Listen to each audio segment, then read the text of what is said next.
Saint-Étienne s'affirme comme une ville de création émergente. C'est une ville de spectacle, de culture. Deux arts se sont distingués pour atteindre l'excellence. Le théâtre avec la comédie et le cinéma grâce à la Cinémathèque de Saint-Étienne. L'immersion au sein de ces deux institutions va nous permettre de mieux comprendre et d'analyser l'impact de l'art théâtral et l'art cinématographique. Le théâtre, c'est le présent. Et le cinéma, c'est le passé. Pour moi, le cinéma, c'est l'art de mettre des images en mouvement pour illustrer des idées ou des faits. Je crois que le théâtre, c'est l'art de l'acteur. Le cinéma, c'est un monde vaste en fait, parce qu'on a vraiment toutes sortes de cinéma. Il y a le cinéma burlesque, il y a le cinéma de fiction, il y a le cinéma d'animation, le film documentaire, le film de famille. La Cinémathèque de Saint-Étienne, c'est la première cinémathèque régionale créée en France. Il n'y a qu'une seule cinémathèque qui avait été créée au tout début du XXe siècle, c'est celle des armées. Le CPA est créé durant la Première Guerre mondiale, en 1915, où les Français s'aperçoivent que les Allemands filment le conflit et s'en servent pour analyser la stratégie militaire. À la suite de la Première Guerre mondiale, le cinéma explose mondialement, aux dépens d'ailleurs du monopole qu'avaient les sociétés Pathé-Gaumont. Les Français étaient vraiment leaders mondiaux avant la Première Guerre mondiale sur la question du matériel et de la production de films. Mais durant la Première Guerre mondiale, c'est les Américains qui prennent le dessus en créant Hollywood, le Star System, les parcs de salles de cinéma, etc. Donc l'Europe emboîte le pas au sortir de la Première Guerre mondiale, et le cinéma en 1920, il est devenu un phénomène de masse, un loisir de masse, un phénomène mondial. La ville de Saint-Étienne est sortie, grandie économiquement de la Première Guerre mondiale. C'est le seul site de production d'armes loin des fronts de la Première Guerre mondiale. Et en 1920, la ville est toute puissante. C'est le deuxième bassin industriel français. L'activité industrielle bat son plein. On est donc dans une ville riche. Et dans cette ville riche, ces trois institutions, ville, État, ministère de l'Enseignement et département, vont faire une expérimentation de cinéma pédagogique. Alors la Cinémathèque a été créée en 1922. Elle s'est appelée l'Office du cinéma éducateur. Ça a été créé par des enseignants qui ont vu l'intérêt du cinématographe à être utilisé pour des fins pédagogiques. Cette cinémathèque, elle est installée dans les locaux municipaux de l'époque. Elle est installée sous les marches de l'hôtel de ville. Au début de la cinémathèque, il y avait deux catégories, les films récréatifs et les films instructifs. Alors les films instructifs, c'est les films documentaires, et les films récréatifs étaient des courts-métrages, des burlesques, ou même des films à épisodes, puisque la Cinémathèque a diffusé des films avant-guerre dans des salles de quartier. Alors à l'époque, on ne parlait pas de durée de film, on disait des bobines. Donc on passait comme un feuilleton à la télé, quoi. Une bobine, deux bobines, de l'époque du muet. Il ne reste pas beaucoup de films, j'ai plus les chiffres en tête, mais c'est un pourcentage très faible. Ils ont été mal conservés. À Saint-Étienne, comme dans d'autres cinémathèques, pendant la guerre, les gens avaient autre chose à faire que de s'occuper de la conservation des films. Donc, ils ont été détruits assez rapidement, mais il reste Notre-Dame de Paris, de Capellani, 1911, qui est la copie la plus complète au monde. Voilà, donc il reste quand même quelques films de cette époque.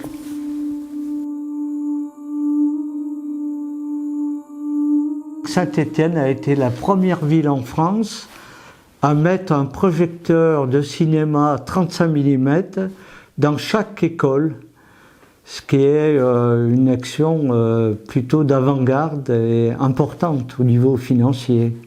Donc c'était un projecteur Pathé Phébus, là à 35 mm, à manivelle bien sûr. Alors Phébus, c'est un appareil qui a été fabriqué à Marseille à partir de 1915.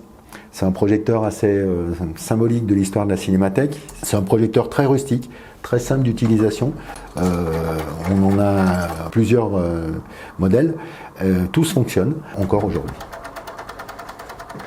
Et c'était l'époque des fameux films flammes qui s'enflammaient si on arrêtait trop la pellicule devant la lampe qui était puissante. On va développer des leçons par le biais du cinéma. Les projections alors avaient lieu le samedi en fin d'après-midi. Et la projection était un moment extrêmement attendu par tous les élèves. Et il faut bien dire que c'était une très très grosse punition que de priver un élève de cinéma. Et nous utilisions cette sanction vraiment avec beaucoup de réserve. Le sonore est arrivé bien sûr bien avant la guerre. 28, 29. Bon, mais les enseignants ont voulu garder le muet pour pouvoir parler pendant les films documentaires. Et les instituteurs de l'époque nous ont dit, mais on aimait bien même utiliser le projecteur manivelle parce qu'on pouvait aller à l'allure où on le souhaitait. À partir de 1926, la mairie de Saint-Étienne confie à la Cinémathèque l'idée de produire des actualités locales. Ça va enclencher 100 ans de tournage de la ville, de cinéma à Saint-Étienne. Et on a un système de films institutionnels, de ces actualités, qu'on va appeler le ciné-journal. Alors l'intérêt, c'est qu'il n'y a pas uniquement de l'événementiel, mais également de la vie quotidienne.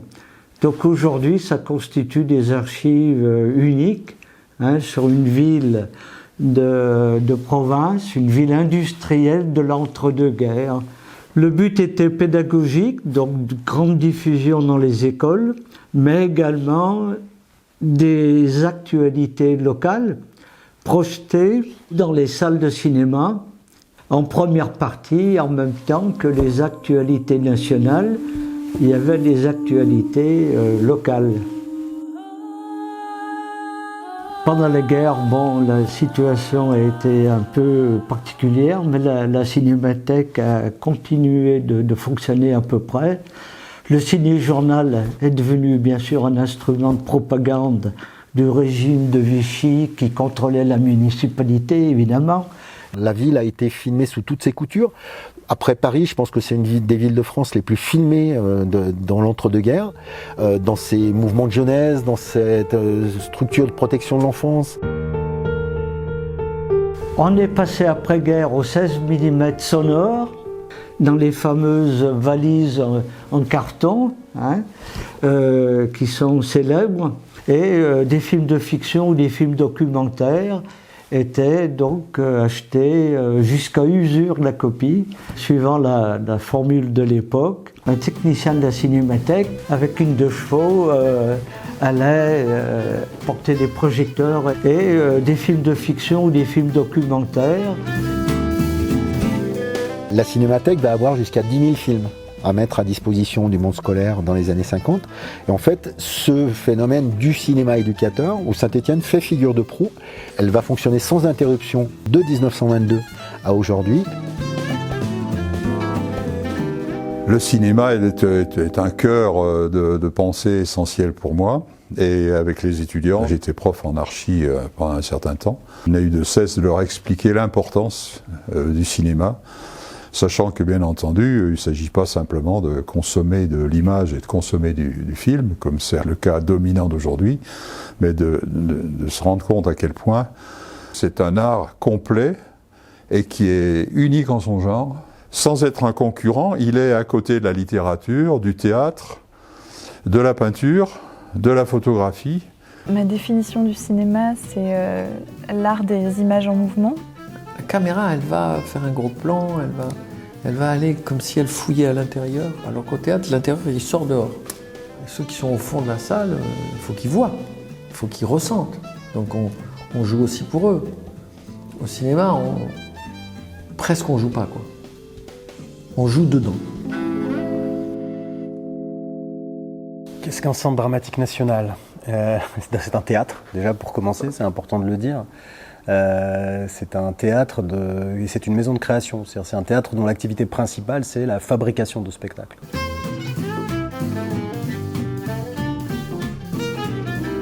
La Comédie de Saint-Étienne, c'est un des premiers centres dramatiques nationaux, justement, parce qu'il a été fondé en 1947, juste au lendemain de la guerre. Ça s'est décidé pendant le mois de juin ou juillet 1947 à la mairie avec Jeanne Laurent. Là, nous sommes devenus centre national. Voilà.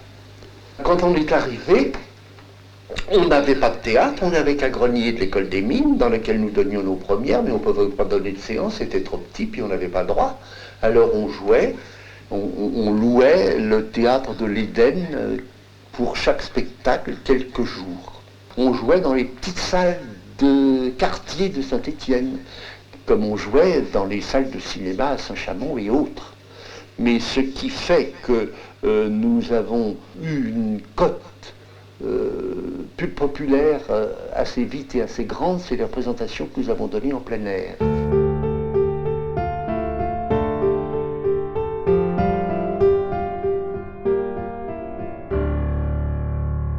La Comédie de Saint-Étienne, c'est une maison un peu mythique dans l'histoire de la décentralisation dramatique, c'est-à-dire une des premières maisons qui a été fondée dans ce mouvement, cette conviction qui était portée par un certain nombre d'artistes, Jean Dasté évidemment ici à Saint-Étienne, mais avant lui, Copeau, et puis au même moment d'autres en France. La conviction c'était qu'il fallait faire du théâtre loin de Paris, que si on voulait réinventer le théâtre, il fallait s'éloigner de Paris. C'est une belle idée, moi je trouve que c'est une très belle idée. C'est pour ça que des gens se sont éloignés de la capitale, Dasté notamment. Et ça a été une des premières grandes aventures inspirées par cet esprit-là qui est né ici à Saint-Étienne. Donc évidemment, je pense qu'on a encore besoin aujourd'hui de faire du théâtre loin de Paris, pour le dire assez simplement. Je pense qu'on invente le meilleur théâtre aujourd'hui en France, en province. J'aime bien ce mot, moi, de province. Et qu'ici, il y a une tradition théâtrale qui est un peu unique en France. Donc oui, la Comédie de Saint-Étienne, c'est, dans mon cœur, en tout cas dans mon esprit, c'est le premier centre dramatique national en France. Ouais. Alors historiquement, une maison comme celle-ci, mais c'est vrai de tous les centres dramatiques nationaux, se sont constitués autour de troupes permanentes. C'est-à-dire qu'il y avait, en fait, les centres dramatiques nationaux à l'origine, c'était un groupe d'acteurs, accompagné par un ou plusieurs metteurs en scène, mais c'était d'abord un groupe d'acteurs. Et la totalité des spectacles qui étaient présentés à ce moment-là étaient réalisés par ce groupe d'acteurs. Je pense que nos maisons restent hospitalières pour les actrices et les acteurs, même s'ils sont plus comme autrefois des salariés permanents. Mais encore une fois, il faut bien voir que comme il n'y a plus de salariés permanents, des actrices et des acteurs, il y a beaucoup plus d'actrices et d'acteurs qui fréquentent dans une saison donnée une maison comme celle-ci. Autrefois, vous pouviez, avec une dizaine d'acteurs, réaliser tout le programme de la saison. Là, la Comédie de Saint-Étienne, elle programme plus de 30 spectacles. Ça fait énormément de comédiennes et de comédiens différents qui, du coup, foulent les planches de ces salles chaque saison. C'est plutôt bien, c'est beau. Je pense que ce sont les actrices et les acteurs qui sont au cœur de la question théâtrale. Je pense que quand on va au théâtre, c'est parce qu'on veut voir un corps vivant qui parle. Quelque chose de cet ordre-là. C'est cette rencontre-là qu'on vient faire. S'il y a ça, un corps vivant qui parle, on est sûr qu'il y a du théâtre. Prendre la direction d'un centre dramatique, c'est avoir la conviction qu'on ne va pas faire le même art en fonction de l'endroit où on le pratique. Que la création théâtrale, c'est un art situé, c'est un art de la situation. C'est-à-dire que la situation dans laquelle on se trouve, géographique, sociale, historique, la configuration historique dans laquelle on est, influence l'art qu'on pratique. Ce que je sais ici, en tout cas concernant Saint-Étienne, ce que je sais déjà, c'est que c'est une ville qui a une tradition très forte sur le théâtre, je l'ai dit, mais qui a aussi une tradition très forte sur le beau geste artisanal, le beau geste d'art, d'artisan d'art, que ce soit dans le foot, d'une certaine manière, ou dans les manufactures, parce que c'était une ville de manufacture ici. Donc je crois qu'il y a quelque chose comme ça autour du beau geste. Le design, puisque aujourd'hui Saint-Étienne c'est la cité du design, c'est bien la recherche d'un geste juste pour une finalité juste. Enfin, on cherche la juste forme en fonction d'une fonction. Le cinéma, pour moi, c'est une tranche de vie en 24 images par seconde. Au sortir de cette Seconde Guerre mondiale, la Cinémathèque va s'ouvrir à d'autres publics. On voit apparaître dans les collections la fiction, les films récréatifs, pour les enfants des patronages et pour les adultes des ciné-clubs. On va avoir vraiment le cinéma amateur qui va se développer. Quand je dis amateur, c'est souvent semi-professionnel. C'est le cinéma des caméra-clubs. Il y a plusieurs caméra clubs à Saint-Étienne. Alors quand on fait partie d'un caméra club, on est souvent un notable stéphanois. Dans l'après-guerre, dans les années 50, il faut de l'argent pour tourner en 9.5, en 16 mm. Monsieur Hortier avait mis à disposition un local pour que ces cinéastes viennent présenter leurs films à leur père et puis envoient ces films dans les festivals. Il est à noter que le festival de Cannes, dans ses débuts, à partir de 1946, va avoir une section cinéma amateur. Cette activité, elle va perdurer jusqu'à 1971. Et c'est vraiment en 1971 que le terme de cinémathèque municipale de Saint-Étienne apparaît. Le grand changement, c'est la nomination de Gérard Vial en 1981. Donc je suis arrivé fin 81 avec un ordre de mission très clair, d'organiser des projections publiques, de faire l'inventaire et de restaurer les films, permettre à la Cinémathèque de réaliser des films au niveau local. Et également, on a accueilli des jeunes réalisateurs pour faire des courts-métrages de fiction ou de reportage. Et là, c'était intéressant parce que ça a permis d'augmenter l'accueil des jeunes à la Cinémathèque. Voilà.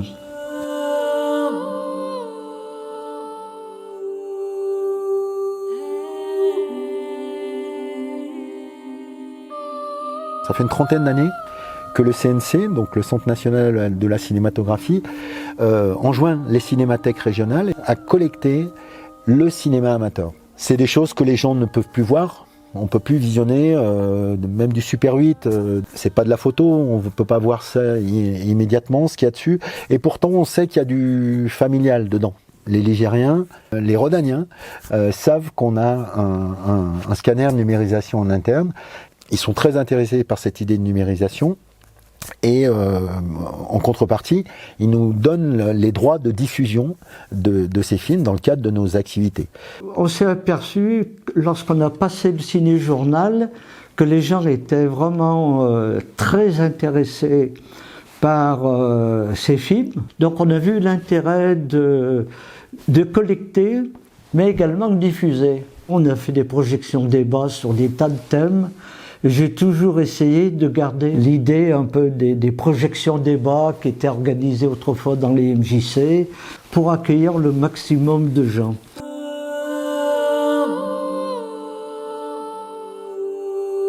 Je suis arrivée à la Cinémathèque en 85 avec le projet de film sur l'histoire du cinéma. Et après, il y a eu un autre film qui a été fait, c'était le film sur Jean Dasté. J'ai travaillé sur ces deux films avec Alain Dumas, que ce soit l'histoire du cinéma et que ce soit Jean Dasté. Quand je suis arrivée à la médiathèque de Tarentaise, j'ai travaillé plus sur la programmation.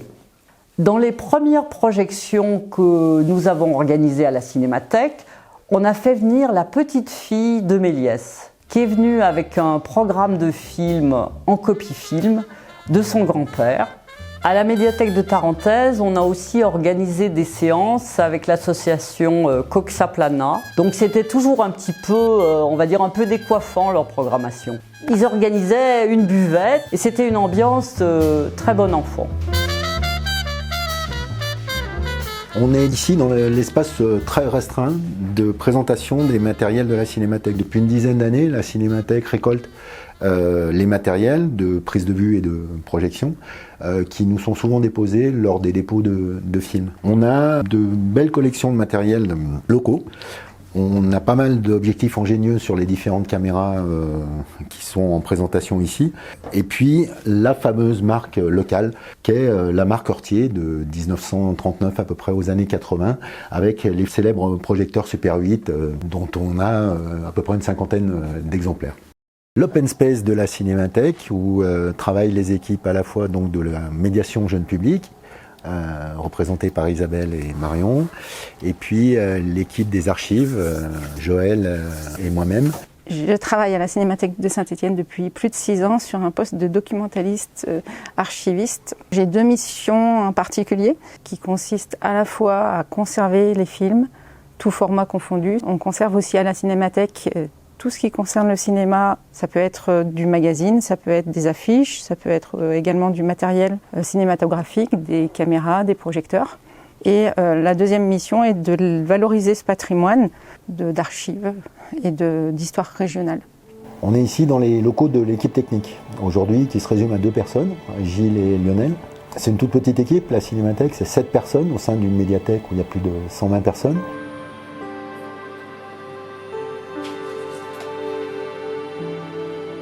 Notre métier consiste à, d'une part, faire des projections dans la salle Mazoyer, en relation avec nos collègues médiateurs qui programment. Donc ça nous occupe une grande partie de notre temps. Dans une autre partie de notre travail, on est sur la conservation des films et la numérisation des films. C'est un scan qui nous permet de numériser tous les subformats. Le subformat, c'est l'ensemble des formats réduits, inférieurs au 35 mm, qui était le format professionnel. Cette machine, donc, elle va numériser dans un format qui est assez important, c'est du 2K. On les exporte aussi dans un format qui va nous permettre de les visionner sur des postes informatiques où ces films vont être téléchargés sur notre site internet. C'est le site de la Cinémathèque et il est ouvert à tout le monde. Tout le monde peut venir le consulter et regarder les archives de la Cinémathèque. Alors à la Cinémathèque, je m'occupe principalement des projections pour le jeune public, sachant qu'on a plusieurs dispositifs. Le dispositif avec les scolaires qui nous permet d'accueillir à peu près 5000 élèves dans l'année. Une séance de projection, c'est 50 minutes de film, mais 1h30 sur place, avec beaucoup de questions et d'allers-retours avec les enfants. Donc les projections jeunes publics de la Cinémathèque se passent essentiellement dans notre salle. Nous ne nous déplaçons pas dans les écoles. Le but justement, c'est que les enfants viennent dans notre salle pour découvrir les films sur grand écran. Je m'occupe aussi à la Cinémathèque des projections en lien avec les festivals. Un festival avec lequel on travaille depuis de nombreuses années, c'est le Festival international de court-métrage de Clermont-Ferrand.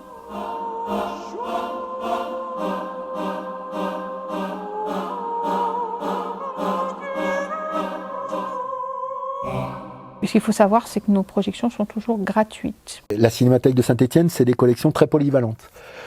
Ce n'est pas des collections purement cinéphiles. On a relativement peu de copies 35 de fiction des cinématographies mondiales. Mais vraiment la caractéristique des collections, depuis les années 80, les gros dépôts, c'est du cinéma institutionnel, les productions de cinéma militant, toute la production syndicale, politique, et puis les films de communication institutionnelle. Il est très intéressant de voir évoluer ces tournages institutionnels à partir des années 80-2000 et comment on va passer d'une forme documentaire assez classique à une forme aujourd'hui qui est une communication de clips pour les réseaux sociaux. Aujourd'hui, on a d'énormes dépôts de films de fiction. On réceptionne des collections de 5000 films aujourd'hui, de collectionneurs stéphanois ou rhône-alpins qui ont mis 40 ans à constituer une collection de 5000 films.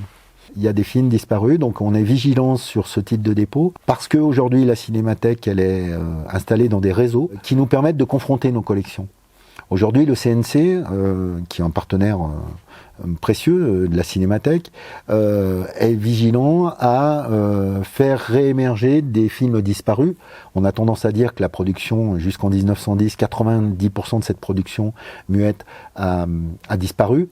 Eh bien, on voit réémerger certains de ces films aujourd'hui à travers ces collectionneurs qui nous éposent leur collection.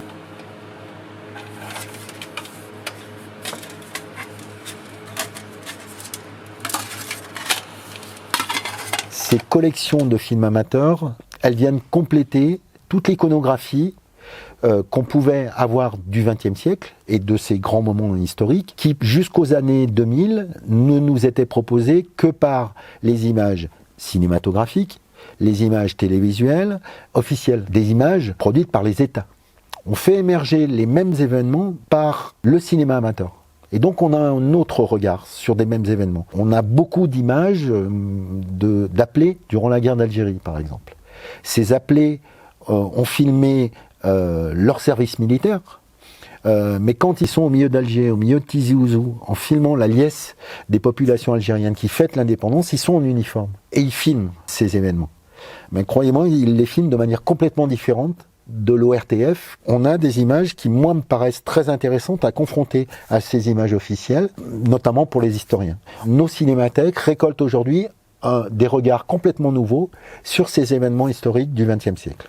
Le cinéma, c'est un art du point de vue. La caméra, elle se met à un endroit, elle peut se déplacer, elle fait des travelling, elle fait des gros plans, elle se rapproche, elle s'éloigne.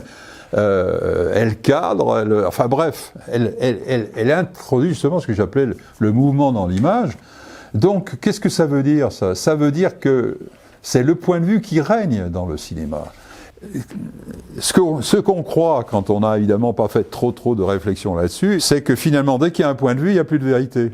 Si je fais un gros plan sur quelqu'un qui est en train de, par exemple, le type qui est en train de causer ici, puis je regarde son grain de beauté, je zoome sur ses oreilles, sur ses tics, etc., je vais faire un film comique, on va se foutre de la gueule du type qui est là, on va dire, ben voilà, il est comme ça. Oui, non, mais il est comme ça, effectivement, sous un certain point de vue, mais qu'un autre auteur pourra dire autrement. Est-ce qu'ils sont plus vrais, plus faux l'un que l'autre ? Ils sont vrais tous les deux. Si je fais un film sur des manifestants et sur des flics, je peux filmer les flics et les manifestants de façon totalement différente, ce qui fait qu'à l'arrivée, c'est les flics qui ont raison ou si c'est les manifestants. Donc on sait très bien que cette notion de point de vue, quand on est un documentariste, va jouer un rôle important.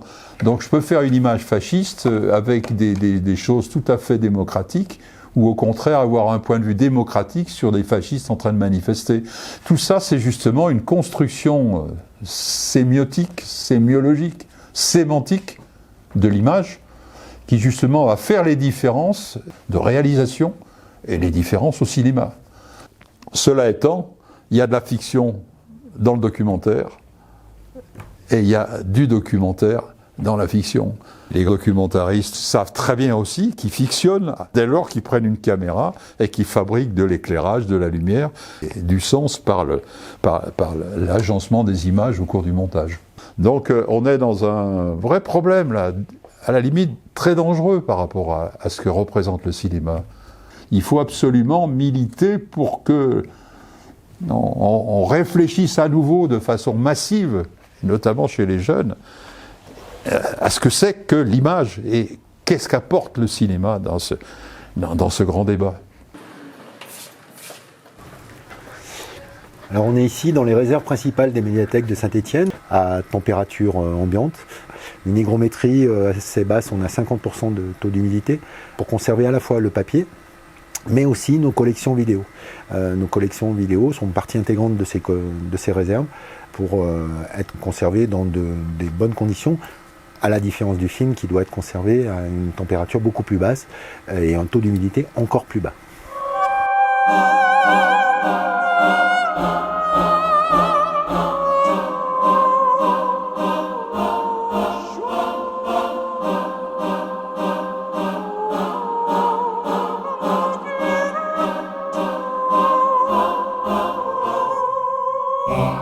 La pellicule des débuts du cinéma, c'est du flamme, mais à partir des années 50, cette pellicule en nitrate de cellulose a été remplacée par de l'acétate de cellulose, donc qui était la pellicule sécurité, qui ne prenait pas feu aussi facilement que le nitrate.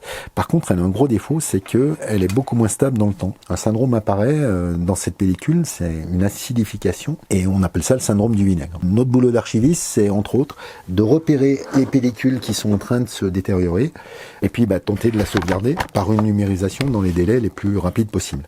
Au théâtre, vous pouvez sans aucun oripeau, ni artifice, ni rien, jouer un enfant, une vieille. Et moi, je peux jouer une femme sans aucun élément féminin sur moi. Ça vient de l'intérieur. Le public va construire l'image. Et pour chaque spectateur, ce sera une chose différente en plus. La Comédie de Saint-Étienne est un établissement national. Donc la ville de Saint-Étienne est un des partenaires, un des financeurs de la Comédie de Saint-Étienne, qui est une société financée donc par l'État, par le département, par la région également. Sur l'ensemble des décisions qui concernent la Comédie de Saint-Étienne, nous avons évidemment un lien avec le ministère de la Culture, puisque si c'est le ou la ministre qui nomme le directeur de la Comédie, et bien ensuite l'ensemble des décisions sont prises collégialement avec l'État et les différentes collectivités locales qui participent au fonctionnement et au financement de la Comédie. Je suis arrivé à la Comédie de Saint-Étienne en 1975, j'avais 27 ans. C'était pour moi, bien évidemment, à la fois quelque chose de formidable et quelque chose qui était un vrai saut dans l'inconnu. Parce que moi, je ne savais même pas ce que c'était que les centres dramatiques nationaux. Et donc, j'ai découvert, quoi. J'ai découvert complètement. Alors, qu'est-ce que j'ai découvert? J'ai découvert une maison où il y avait une trentaine de personnes à peu près qui étaient permanentes. Je me suis attelé, disons tout de suite, par ma méconnaissance de ce qu'était un centre dramatique, je me suis attelé à comprendre ce que c'était. J'ai eu, je crois, pas mal de chance, puisque, je veux dire, on a quadruplé à peu près le nombre d'abonnés à la Comédie de Saint-Étienne, et ça assez rapidement, en l'espace de 4-5 ans. C'est important parce que, si vous voulez, ça m'a appris tout ça. Ça m'a appris qu'il fallait être en relation constante avec le public. Ça me permettait en même temps de faire des choses très gonflées, très nouvelles, et que ces choses très nouvelles et très extrêmes, on pouvait les présenter au public. C'est ainsi que, par exemple, un jour, je crois en 87, quelque chose comme ça, j'ai monté un spectacle sans aucune parole. Mais voilà, on pouvait se permettre ça et quand même de faire entre 2 et 3 000 spectateurs. La comédie donc a été pour moi très importante parce que c'était aussi dans une ville que j'ai beaucoup aimée et à travers une population que j'ai beaucoup aimée parce qu'elle était ouverte, elle était prête à venir, elle était prête à découvrir. Il est très important de comprendre que, je l'ai dit, cette ville m'a beaucoup fasciné par son honnêteté, cherchant dans le fond à identifier des choses nouvelles et acceptant toutes les choses nouvelles.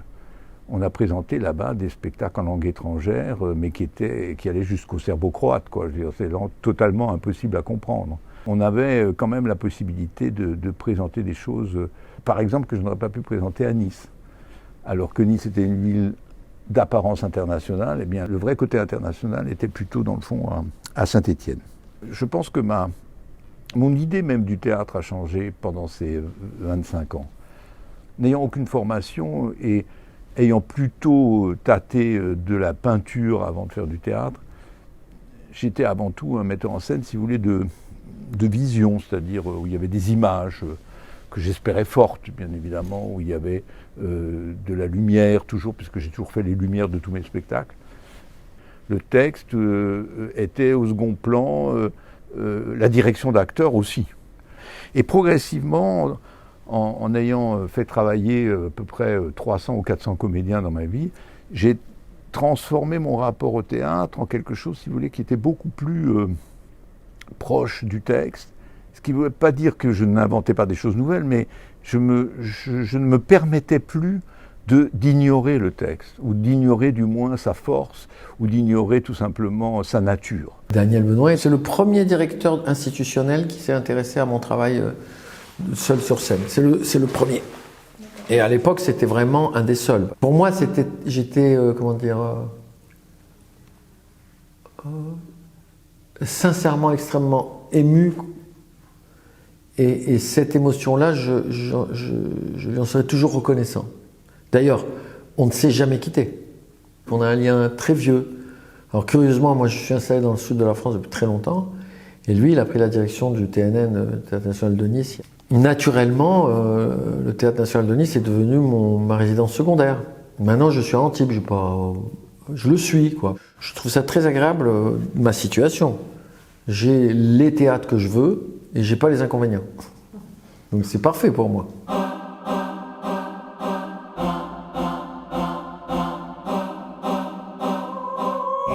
Le travail avec Daniel, c'est très intéressant parce que, entre lui et moi en tout cas, c'est qu'on parle, il ne me dirige pas énormément. Et il sait très bien que quand je ne comprends pas, je vais lui dire. Il y a des choses que je ne comprends pas. Et je lui dis, bon ben je ne comprends pas ce que tu me dis, fais-le moi. Hein, il me le montre, et je fais exactement comme lui, sans comprendre. Alors je comprends après. Parfois c'est vrai, il suffit de faire les choses mécaniquement pour après les ressentir. Avec Daniel, je suis très libre On est d'accord sur le fond. Après, la manière dont j'arrive à rendre ça, c'est une collaboration. Tout le temps. Et c'est très agréable. On s'amuse beaucoup. Et il se moque beaucoup de moi parce que, effectivement, il y a des choses très simples que je ne comprends pas. Il y a des choses, par exemple, dans la VAR Il me disait, mais si tu le fais comme ça, c'est pas drôle. Et je lui disais, c'est à moi que tu vas expliquer ce qui est drôle. Alors on riait avec ça. Il me disait, oui, tu vas voir. J'ai dit, explique-moi. J'ai dit, mais si je fais ça comme ça fera jamais rire. Eh ben c'est faux. Quand je le fais exactement comme il me l'a dit de le faire, ça fait rire. C'est marrant, hein? Alors que théoriquement, c'est moi qui dois savoir si ça fait rire ou pas. Eh ben non. J'ai créé une école de théâtre, l'école de la Comédie de Saint-Étienne, qui était en fait la 4e école de France, après le conservatoire, la rue Blanche, Strasbourg. On a créé cette école-là en 1981. Et donc c'est vrai que ça a été très important parce que c'était dans la nature même de ce lieu et que, si vous voulez, j'étais très passionné par l'idée de créer une école dans un lieu qui était un lieu de théâtre, où il y avait des répétitions tout le temps et que ça permettait bien évidemment aux élèves de voir comment ça se passait et très souvent, bien évidemment, aussi de participer aux différents spectacles. Ici, il y a une école dans ce théâtre, c'est très important parce que quand on travaille avec des jeunes actrices et des jeunes acteurs, moi j'ai la conscience aiguë du fait qu'ils vont faire un théâtre dont j'ai pas encore idée. Et d'ailleurs eux-mêmes, ils savent pas quel théâtre ils vont faire, qu'ils feront un jour. Mais je sais bien que nous on doit les préparer à faire un théâtre qui n'existe pas encore, et c'est bien ça l'idée. Pour moi, l'école de la comédie représente un peu mon école d'épanouissement et d'apprentissage et de formation. Donc en France, il y a 12 écoles supérieures d'art dramatique, dont 6 écoles qui sont comme la nôtre, qui sont implantées dans un centre dramatique national, qui sont implantées donc dans un théâtre. J'ai choisi Saint-Étienne pour le format de la promotion. On est 10 par classe. Ça permet de vraiment créer une énergie de groupe. Et puis c'est une école qui est réputée, faut le dire. Donc ça me donnait très envie de venir ici. Ouais. J'ai choisi Saint-Étienne parce que l'année où j'ai passé les concours, c'est l'école qui m'a le plus plu au niveau de l'humanité et de l'accueil. Donc je suis originaire de Corse, où j'ai grandi. Et ensuite, je suis allé à Paris pour faire un conservatoire, des conservatoires municipaux, donc les conservatoires du 13e et 14e, qui sont des formations qui sont à la fois préparatoires, mais pas forcément toujours professionnalisantes. Et après, j'ai intégré l'école de la comédie, qui délivre un diplôme de comédien et comédienne professionnelle. Donc ils ont un bac +3, voilà, quand ils sortent de cette école. Mon travail, c'est à la fois de construire, de bâtir en lien avec le directeur le programme pédagogique des élèves.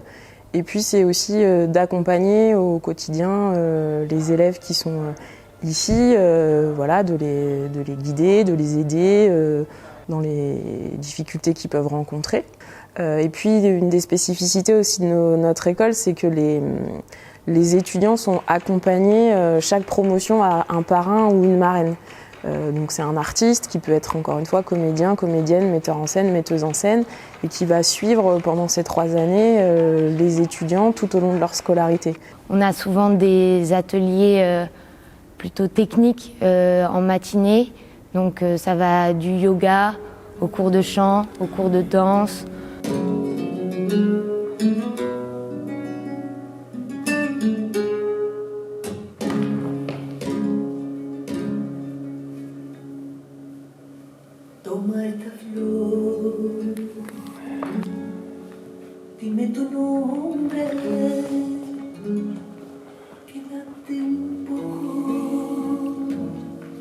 Et l'après-midi, c'est plutôt des cours pratiques avec des intervenants qui viennent, donc des metteurs en scène, des comédiens. Le cœur de l'école, c'est de donner à ces jeunes gens des outils pour être comédiens, mais on aime bien se dire que les comédiens connaissent un peu leur environnement de travail et sont pas complètement déconnectés des réalités techniques, scénographiques.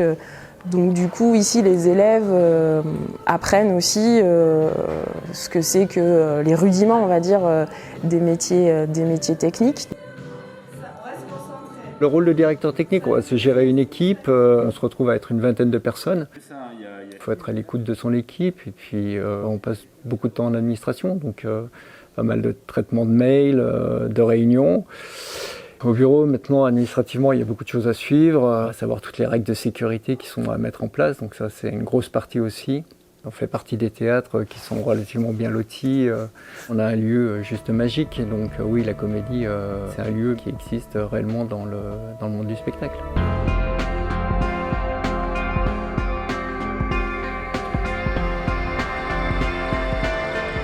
On a aussi la chance d'avoir tous les corps de métier, c'est-à-dire qu'on a autant le son, la lumière que le plateau et la construction de nos décors et la construction de nos costumes. Le travail se fait à partir du texte, la lecture du texte. Dans ce texte, je vais trouver beaucoup d'éléments qui vont me guider dans la réalisation des costumes. L'époque, la saison, la raison sociale des personnages. En fonction de cette lecture, je vais avoir une certaine approche du spectacle.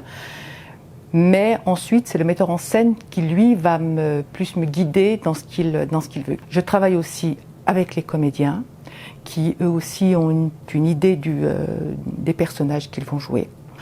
Mon travail ensuite est de rechercher les costumes, alors soit dans le commerce, quand ça existe, soit en chinant, parce que quelquefois on a besoin de choses qui ont un vécu, qui ont une âme, soit en fabriquant. On fait aussi du travail de patine, de teinture. On intervient vraiment beaucoup sur le costume pour obtenir vraiment l'image qu'on veut. Il existe une formation spécialisée pour les costumières. Il y a une école d'État qui est l'ENSAT, qui forme tous les corps de métier du théâtre.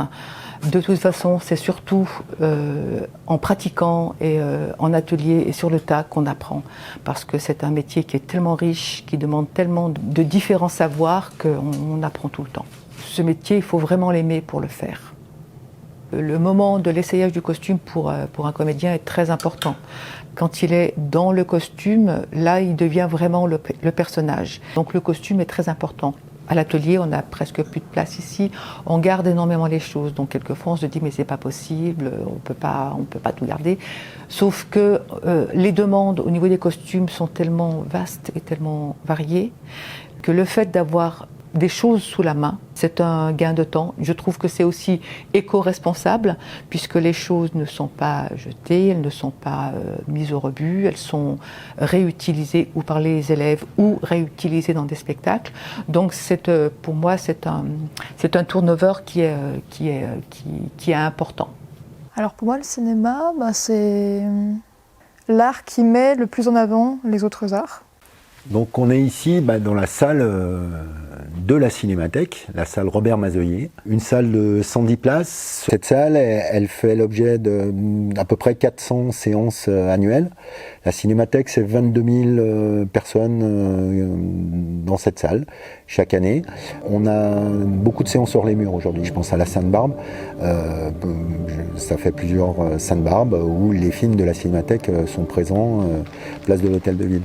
Et si on a un espace important au pied de cet écran, c'est parce que chacune des séances font l'objet de beaucoup d'accueils de réalisateurs, d'artistes qui viennent soit présenter leurs films, soit nous aider à animer des débats sur des films.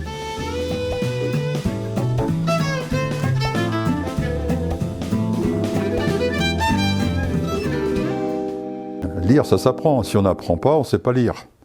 L'image, elle arrive toute seule. Je veux dire, il n'y a qu'à se laisser faire. Des images, on s'en fabrique tout le temps. On rêve, on a une intériorité, une subjectivité qui se nourrit de ça. Et fait que, naturellement, entre guillemets, on rentre là-dedans sans se poser de questions. La question ne se pose qu'à partir du moment où, précisément, on a envie de savoir si toutes les images se valent.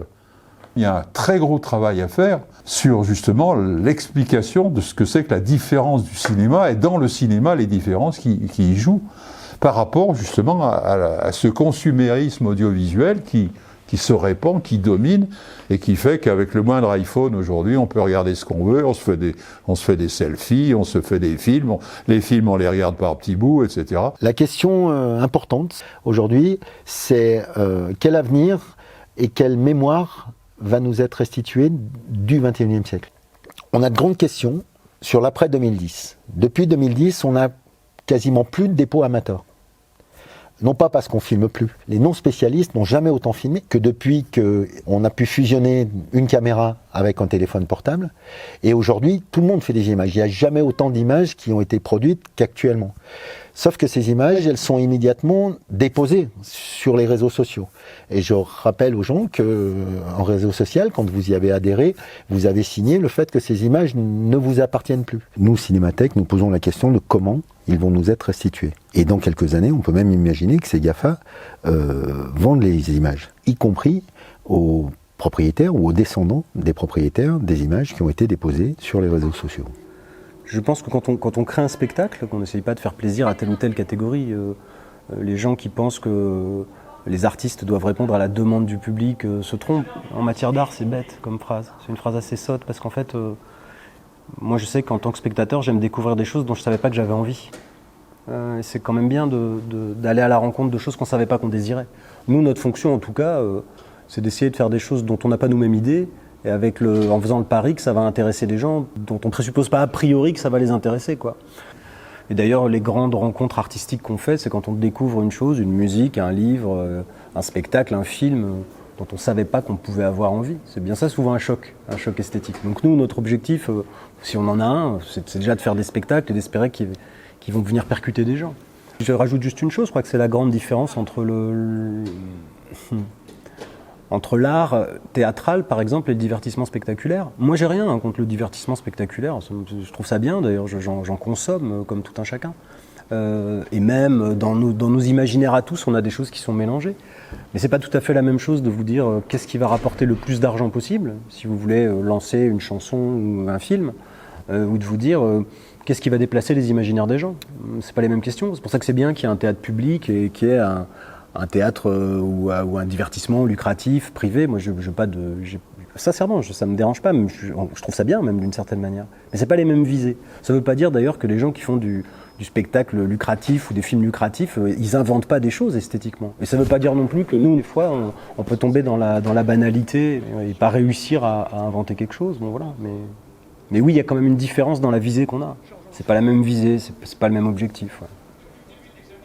Moi, j'aime le théâtre parce que j'aime les actrices et les acteurs. J'aime les regarder, j'aime être spectateur des actrices et des acteurs. Un mauvais spectacle est toujours sauvé par un bon comédien. Toujours. L'inverse est rarement vrai.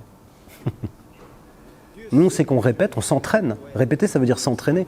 Répéter, ça ne veut pas dire préparer une chose qui devra se dérouler exactement comme on a prévu qu'elle se déroulait. On la prémédite et on la prévoit, parce qu'on n'a pas envie de tout improviser, bien entendu. Mais ensuite, en fonction de la rencontre avec l'audience, le spectacle change. Et au fond, c'est pas qu'il est nécessaire. Il est nécessaire qu'il soit différent d'un soir à l'autre, puisque vous devez régler votre rapport avec ceux qui écoutent. Certains soirs, vous allez avoir des salles très réactives, vous allez devoir régler votre jeu en fonction de ça. Certains soirs, vous allez avoir des salles très discrètes. De la même manière, ça va influencer votre jeu. Et c'est là qu'il est le théâtre. C'est dans ce qui se passe entre scène et salle. Je crois que c'est pour ça qu'on fait du théâtre, c'est pour se dire comment ça va se passer ce soir. Les grands acteurs, souvent, on les voit choisir, on les voit hésiter, on les voit presque suspendre dans ce qu'ils sont en train de faire, se demander. C'est assez beau, ça. Moi, je me souviens de Michel Bouquet, parfois, il pouvait s'arrêter. Il s'arrêtait de jouer, et puis d'un coup, on avait l'impression qu'il disait « Ah, je vais aller plutôt par là ». Parce que quelque chose dans ce qui venait de se passer l'avait réorienté. C'est pour ça que je dis que c'est l'art de l'acteur. C'est l'art de l'acteur vivant, en réaction avec la salle qu'il écoute toujours. Toujours, il est toujours à l'écoute de ses partenaires, mais il est toujours à l'écoute de la salle, et de se dire « Tiens, on en est où ? On en est où, là, vous et moi ?» Au théâtre, c'est mon ami, le trac. C'est très violent, hein. Au cinéma, c'est une tension tout le temps. Parce que au cinéma, c'est tout le temps la dernière fois qu'on fait la scène. Alors on se trompe, on la recommence, mais c'est toujours la dernière fois. Dans l'idéal, il y a une prise. Beaucoup de gens qui ne sont pas acteurs peuvent être excellents au cinéma. Parce que quand même, au cinéma, vous devez faire la chose une fois. On vous capte quelque chose, on vous vole quelque chose au cinéma. Un acteur de théâtre, c'est un sportif de haut niveau. Lui, il doit s'entraîner, il doit être présent soir après soir, il doit être entendu, il doit être vu. Un acteur, il doit non pas faire la même chose soir après soir au théâtre, mais en tout cas, il doit faire plusieurs fois une chose. C'est pas une fois pour toutes, ouais. Je pense qu'il y a une chose qui est très différente. Les captations théâtrales révèlent une mise en abîme paradoxale entre le cinéma et le théâtre. Lorsque la caméra se met à tourner, La pièce de théâtre devient ainsi une œuvre mi-théâtrale, mi-cinématographique, où les émotions, les sensations ne sont alors plus les mêmes. Moi, enfant, je me souviens qu'à une époque, FR3, puisque ça s'appelait comme ça, diffusait le mercredi soir des classiques captés. Moi, à 12-13 ans, j'en ai bouffé au kilomètre et j'étais ravi de pouvoir voir ça. Parce que d'abord, j'ai vu des spectacles que j'aurais pas pu voir, qui n'existaient plus. Des spectacles de Jean-Pierre Vincent, des spectacles de Chéreau, des spectacles de Vitesse, des gens très importants que j'ai découverts que comme ça. Donc évidemment, c'est un patrimoine extraordinaire. Mais ça n'est pas la même expérience. Donc oui, pour fixer une mémoire, pour se rappeler de ce qu'ont été les formes, c'est très précieux. Après, la captation pure et simple d'un spectacle, oui, évidemment, en tant que metteur en scène de théâtre, je ne vais pas vous dire que je trouve ça extraordinaire, parce qu'évidemment, ça vient figer quelque chose. Rien ne peut remplacer la chair et le sang en direct. Le cinéma et le théâtre sont deux arts de mémoire. Si le théâtre apporte la spontanéité en direct, le cinéma, qu'il soit amateur, industriel, institutionnel ou de propagande, est le seul art qui fait l'image en mouvement. Une image qui se déploie au même sens que la vie.